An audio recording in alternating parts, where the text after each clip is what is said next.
민주당 추미애 대표가 청와대에 영수회담을 제안했죠. 어제 저희들이 긴급 뉴스로 전해드렸는데요. 불과 14시간 만에 다시 없었던 일로 뒤집으면서 여야는 물론 같은 당내에서도 비난이 일고 있습니다. 이런 가운데 여야가 최순실 특검법에 합의를 했습니다. 오는 17일 본회의에서 처리할 예정입니다. 박근혜 대통령의 의문의 세월호 7시간에 대해서도 조사 가능하다라는 분석도 나오고 있습니다. 추은호 YTN 해설위원 손정혜 변호사 두 분과 함께 관련 이슈 짚어보겠습니다. 안녕하십니까? 네, 안녕하세요. 자, 먼저 조금 전에 청와대 김웅래 기자가 전해드렸는데 대통령의 변호인이 지금 선임이 됐다고요? 그렇습니다. 아직 이름은 누군지는 청와대가 밝히지를 않았는데요. 예. 변호인을 선임을 했다. 그래서 이제 검찰하고 물론 조사를 언제 할지, 조사 장소를 어디로 할지를 이 변호인이 검찰과 또 이야기를 하게 될 겁니다. 그리고 대통령과도 그 변호인 상담 받을 권리가 있으니까 그 과정들을 또 이제 검찰 조사에 대한 준비를 좀 착수하게 되겠죠. 현재로서는 제3의 장소는 경호상의 이유로 좀 꺼려한다. 그래서 청와대나 청와대 근처가 될 것이다라고 하는데 어디가 지금 유력합니까? 나오고 있습니까? 일단 청와대 경내에서 방문 조사하는 거는 아닌 것 같고요. 예. 검찰도 그 부분에 대해서는 상당히 지금 거부감을 느끼고 있는 것 같고, 예. 그래서 청와대 인근에 예. 여러 가지 그 안전가옥이라고 하는 안가가 있습니다. 예. 과거 군사정권 시절에는 안가가 상당히 있었지만은 김영삼 전 대통령 시절에 대부분 없앴지만은 예. 아직 몇 곳이 남아 있기는 하거든요. 예. 그런 곳이 경호상 안전하 제일 아주 쉬운 용이한 장소다. 그래서 안전가옥 또 아니면은 경호원들이 체력 단련하는 연무관이라는 건물이 있습니다. 그쪽도 아마 지금 검토 대상인 것 같고요. 그리고 청와대 비서실이 근무하는 위민관이라는 장소가 있는데 예. 그쪽 아니면은 과거 대통령직 인수위가 자리 잡았던 한국금융연수원 연구원이죠. 이런 여러 장소들이 거론이 되는데 지금 단계에서는 대통령을 포토라인에 세울 거는 아닌 것 같고요. 그렇죠. 그래서 장소보다는 어떤 내용으로 검찰이 정확하게 밝히느냐, 또 대통령이 어느 정도 솔직하게 있는 그대로 밝히느냐, 이것이 더 중요하지 않은가라는 생각이 듭니다. 알겠습니다. 그 변호사를 선임하면 이제 일정도 조율해야 될 텐데 지금 당장 내일은 좀 어려울 것 같다라는 얘기도 나오고 있고요. 어떻게 보십니까? 일단은 시급한 조사가 반드시 요구가 되는데 변호사가 오늘 선임되면 사실 변호사 입장에서 하루 만에 이 모든 사건을 파악해서 동석해서 어떤 적절한 변론을 하기에는 시간이 부족한 부분들도 있고 예. 박근혜 대통령도 조금 시간이 좀 필요한 것으로 보이지만 어찌됐든 그 시간이 필요한 것과 상관없이 검찰이 지금 시점에서 조사가 필요하다고 한다면 조속하게 조사를 해야 될 필요가 있고요. 현재 검찰에서는 진술 조서를 받는다고 합니다. 이런 의미는 사실은 진술 거부권을 고지를 해야 되고 언제든지 피의자로 전환할 수 있다는 것이 내포되어 있기 때문에 예. 그래서 청와대도 사실 박근혜 대통령이 변호인을 선임할 권리가 있지만 변호인과 같이 가지 않을 자유도 있습니다. 그럼에도 예. 불구하고 변호인을 동석한다는 것은 치밀하게 법리적으로 검토를 해서 혹시 모를 나중에 피의자 소환 조사나 이런 것들로 대비하려는 전략이 있는 거 아닌가 싶습니다. 그러면 보통 이제 검찰청사에서 조사를 받을 때는 그 왜 변호인이 옆에 이제 동석을 해서 그 왜 질문할 때 잠깐만요, 변호인과 상의도 하고 그러지 않습니까? 대통령도 그럼 마찬가지로 검찰이 질문을 하면 잠깐만 기다리라고 하고 변호인과 상의를 할 수도 있는 상황이네요. 그렇습니다. 근데 사실 원칙적으로 수사 중에는 변호인이 적절하게 진술에 개입을 한다거나 수사 방해에 이를 정도로 뭔가 변호 전략을 짜게 되면 수사기관이 그걸 제재를 하게 되거든요. 예. 근데 이 사건은 박근혜 대통령의 어떤 대통령의 예우라든가 이런 것들을 충분히 고려해서 담당 변호사 여러 가지 논의를 하는 부분에 대해서 허용이 어느 정도 될지는 수사기관의 재량이라고 보이고요. 어찌됐든 저는 이 사건에서 가장 중요하게 보는 게 장소가 중요한 게 아니라 조사를 얼마나 충실히 할 수 있는가. 그리고 국민들한테 신뢰를 받을 수 있는 절차라고 한다면 어느 누구도 그 신뢰도에 대해서 문제를 삼지 않게 영상 녹화라든가 그 진술의 신뢰성을 담보할 수 있는 조치들을 이행을 해야 된다라는 생각도 근데 들고. 아직은 녹화 계획은 없는 것으로 알려지고 있거든요. 지금 모든 참고인이든 조사든 피의자든 최순실 씨도 영상 녹화를 하지 않는 것으로 알고 있는데 예. 제가 이제 수사기관에 지금 특검도 이제 진행이 될 거지만 박근혜 대통령을 수사한 거 주고 형식적인 조사였다. 맞다. 제대로 수사한 거 맞느냐? 박근혜 대통령 그때 우리 우병우 수사가 우병우 수석이 팔짱 이렇게 끼고. 조사한 것처럼 그 조사의 신뢰도를 문제 삼는 국민들이 생기기 전에 우리가 검찰이 할 수 있는 최선의 질문과 조사와 수사를 했다는 것을 역사적으로 남기기 위해서도 박근혜 대통령을 조사한 장면들은 그 영상 녹화로서 보존을 하는 것이 맞고 그것을 박근혜 대통령 현재 대통령 예우라서 공개할 필요까지는 없지만 그 나중에 특검 수사나 이런 것들을 대비하기 위해서는 최초 진술은 영상 녹화로서 조금 남겨놓는 것이 필요할 것이고 문제는 사실은 한 차례 정도 조사하는 것으로 이 사건의 진실이 파헤쳐지지 않습니다. 최순실 씨가 지금 몇 차례 조사를 한다는 것은 박근혜 대통령의 입을 통해서 확인할 사실관계가 굉장히 많기 때문에 2-3시간, 3-4시간은 사실은 굉장히 짧은 시간입니다.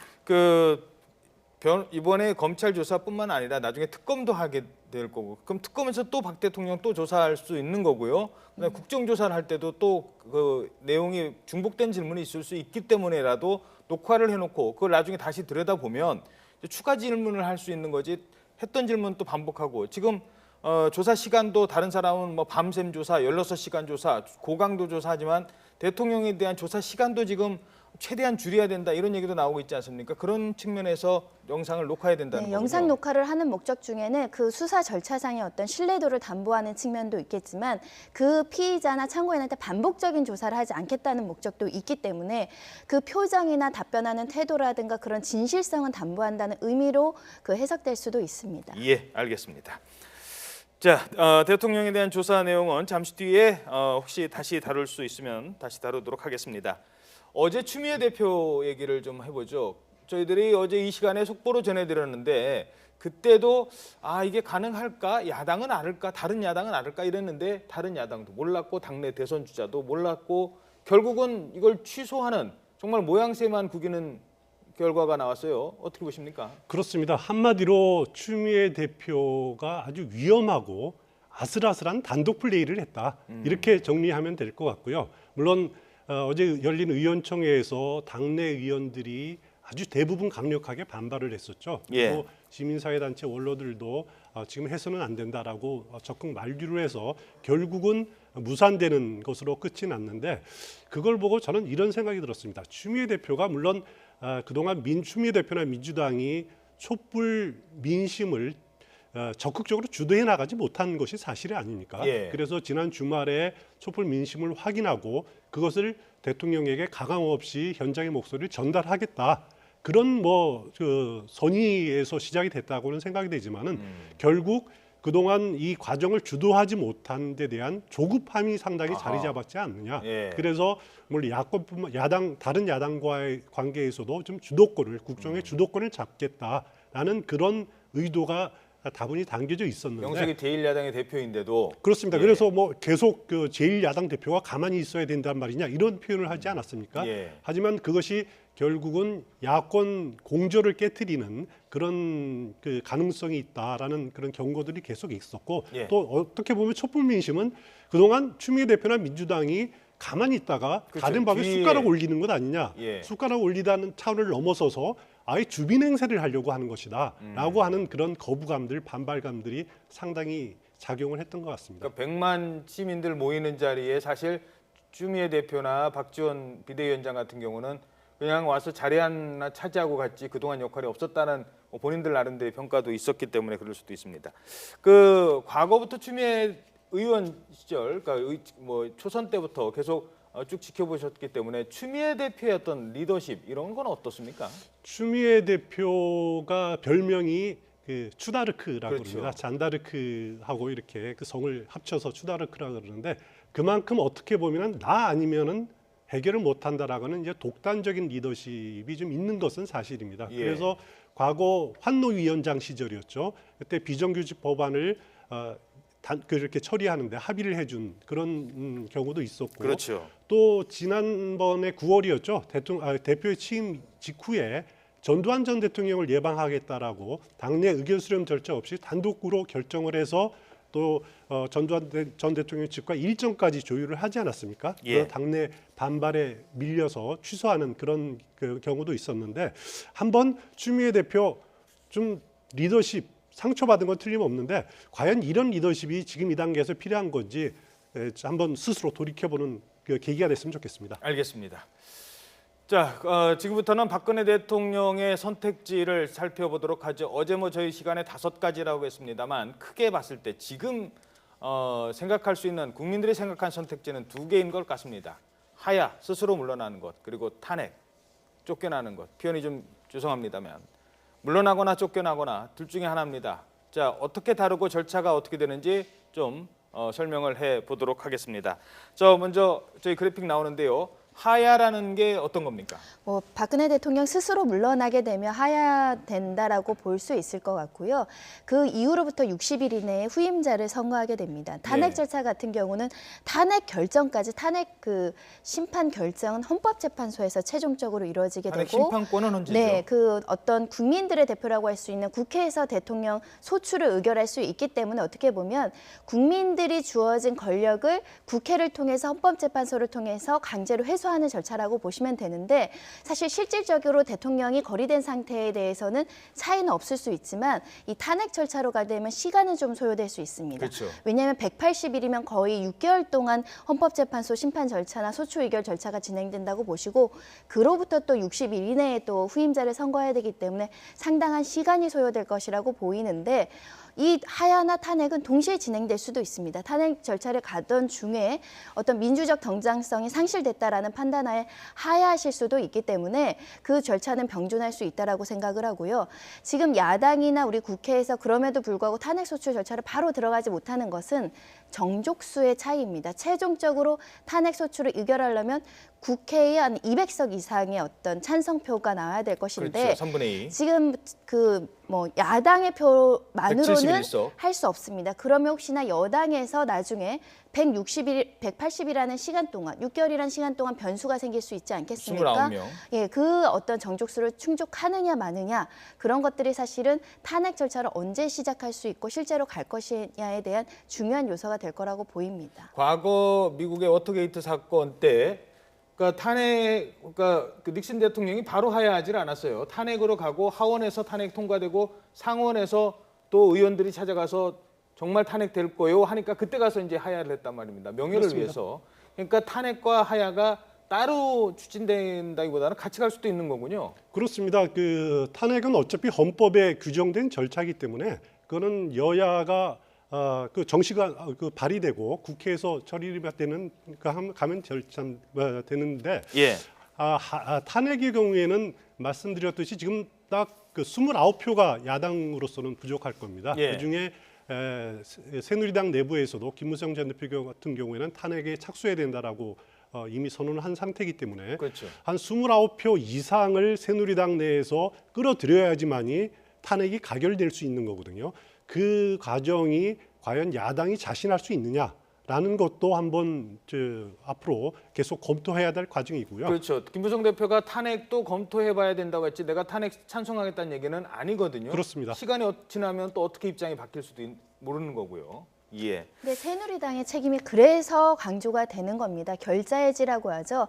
탄핵 소추의 그 키는 새누리당 의원들이 갖고 있다라고 생각을 되고 이 문제를 해결하기 위해서는 탄핵에 좀 더 어떤 영향력을 발휘할 수 있는 새누리당 의원들의 결심이 더 필요하다고 생각됩니다. 예. 그리고 또 헌재로 넘어가야 되잖아요. 탄핵 소추만 가지고 있는 거지. 그거를 다시 심판하는 경우는 또 헌재인데 헌재에서도 또 6명 이상, 9명 중에 6명 이상. 그러려면은 또 복잡해지는 거 아니겠습니까? 그러니까 헌법재판소 판단 어찌 됐든 법률적인 판단이고 그 요건이 법률에 위반되건 헌법 절차에 위반된 것들이 명시적으로 특검 조사든 검찰 조사에서 드러나야 됩니다. 특검이든 검찰 조사를 그래서 조금 더 기다리면서 헌법재판소는 판단을 할 것인데 예. 명확하게 그런 법률 위반 사항, 범죄 사항이 드러나면 그 헌법재판소에서도 탄핵에 대한 어떤 의결은 나올 수 있는데 수사 진행에서 그런 것들이 뚜렷하게 드러나지 않는다. 그러면 사실은 어려워질 가능성도 그렇죠. 존재합니다. 참고로 게다가 또 인사도 있지 않습니까? 그렇습니다. 재판관. 그 참고로 지난번 노무현 전 대통령 탄핵 때 그 헌법재판소가 그 노무현 대통령이 공무원 중립 의무를 위반했다라는 것을 인정을 했습니다. 예. 그 인정했던 그 근거가 뭐냐면은 중앙선관위가 그 당시에 공무원 중립 의무를 위반했다라고 먼저 판단을 했고 그렇죠. 그걸 근거로 국회가 이제 탄핵 절차에 들어갔는데 만약에 이번 경우도 마찬가지입니다. 검찰이나 특검에서 그 박근혜 대통령의 개입 여부를 명확하게 공소장에 드러내면은 그걸 근거로 국회가 탄핵을 힘있게 추진할 수는 있을 겁니다. 그리고 조금 전에 말씀하신 그 인사 문제에 대해서는 헌재 인사 구성 문제는 예. 헌법재판관은 9명입니다. 예. 대통령 추천 3명, 대법원장 추천 3명, 국회 추천 3명이 되는데 9명 중에 6명 표를 얻기가 굉장히 쉽지는 않은 거거든요. 예. 게다가 내년 1월 말에 박헌철 헌재 소장의 임기가 끝납니다. 박헌철 소장은 대통령 임명 몫입니다. 그리고 이정미 헌법재판관도 3월이면 임기가 끝나거든요. 그럴 경우 이 2명이 새로 교체돼야 된다라는 그런 또 아주 어려운 운영상의 어려운 점도 지금 있는 상황입니다. 만약에 그럴 일은 없겠지만은 대통령이 2명을 임명을 안 하고 예. 시간을 끈다라면은 7명 중에 2명이 6명이 찬성해야 되는 그런 어려운 과정을 거쳐야 됩니다. 아, 그렇군요. 자, 게다가 이제 성향도 이제 따져봐야 되고, 그래서 탄핵도 그렇게 쉽지만은 않다. 뭐 쉽다는 표현이 제가 어떻게 들릴지 모르겠습니다만 그런 생각 얘기들도 많이 나오고 있습니다. 언론사마다 또 입장도 다르고요. 어떤 언론사는 탄핵으로 가야 된다는 사설을 일면 머리 기사에 실기도 하고요. 또 어떤 기사는 대통령의 하야를 촉구하는 일면 사설을 실기도 했습니다. 이런 가운데 특검이 합의가 됐죠. 최순실 특검법. 이제 앞으로 뭐 특검이 시작되면 또 지금과 좀 많이 달라질 텐데요. 그 중에 하나가 최순실 특검 또는 국정조사 과정에서 지금 가장 논란이 되고 있는 것 중에 하나, 세월호 7시간.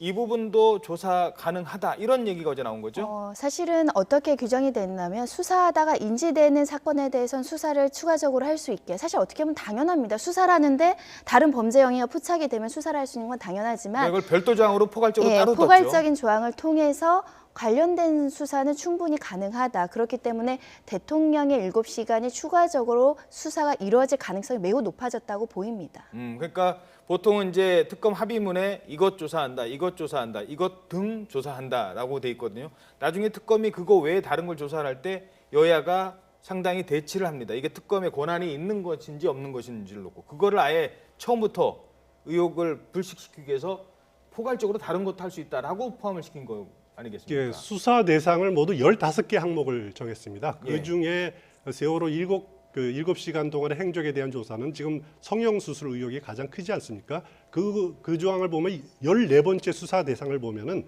그 해외 순방에 동행한 성형외과 원장과 예. 관련된 의혹을 수사하도록 돼 있습니다. 예. 이것을 수사하는 과정에서 드러난 인지된 사건을 추가로 수사할 수 있도록 15조에 이렇게 규정이 돼 있기 때문에 예. 대통령의 세월호 7시간 행적에 대한 조사도 포함이 될 수 있다. 이렇게 해석할 수 있는 겁니다. 예.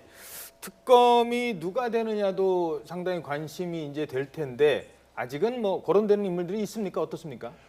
특검 후보는 지금 야당 몫입니다. 예. 그래서 더불어민주당과 국민의당에서 각각 추천을 하게 될 겁니다. 아니면 물론 합의되면 한 명만 추천하게 되겠지만은 예. 그 두 명 각각 추천하면은 대통령이 지금 임명을 하게 돼 있는데 지금 물망에 오르고 있는 특검 후보는 이강범 변호사가 또 떠오르더라고요. 이강범 변호사는 지난번 이명박 전 대통령 내곡동 사저 수사 그 특검을 했던 그런 분이고요. 또 임수빈 변호사는 지난 광우병 파동 사태 때 PD 수첩 그 제작인 기소 여부를 두고 검찰 수뇌부와 마찰을 빚어서 이제 사표를 낸 예. 그런 전력을 가지고 있죠. 알겠습니다.